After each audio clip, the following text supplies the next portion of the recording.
Well, hopefully this is the first of many. I am printing TPU right now. I've got some settings to tweak, but this is starting to look pretty good actually. Hopefully when it's done it'll look better when I peel it off the build plate.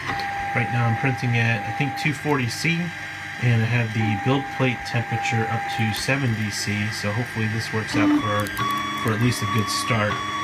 And then I think I need to play with the retraction settings, and I might also need to play with some of the extrusion settings depending on how goobery it comes out. But hopefully I'll start printing out a TPU a lot more often now. Alright, first TPU part printed on my printer bot Simple Metal. And it looks okay. Definitely, like I said, need to change some settings, but this should be good for a first print. And I'm going to pull this off of here once it cools off, and then I'm going to change a couple things and try again and see how it comes out. And hopefully start printing some copter parts. Or multi-rotor parts, I should say.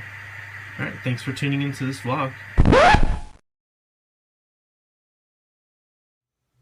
Alright, so I thought I was going to end the vlog with just the test part, but you know, after sitting at my computer for a moment, I realized there was something I wanted to design real quick, so I decided to go ahead and throw it on the printer, and we're going to try it out in TPU.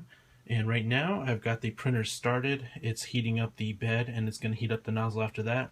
Just want to show you the quick changes that I made to the printer to print TPU. Now, this is a printer bot Simple Metal, and what I've done is I've upgraded to the gear extruder.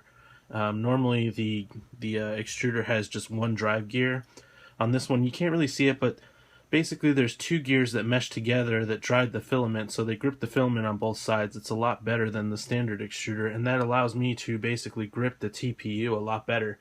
Now, I'm running this clear TPU that I got off of Amazon by a company called Alchement. It's just like a lot of other printer filaments. It's made in China, but it seems to be working okay so far. I just thought clear would be cool if I ever wanted to do any type of LED lit type parts. So anyways, it's going to start printing in a moment, and I'll come back to it when it starts printing and give you a brief synopsis of the part that I've designed for the SCX200 actually.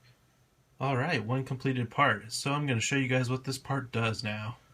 Just got to take it off the build plate and clean it up a little bit. Alright, so the part that I just printed is for the Armatan Light SCX200.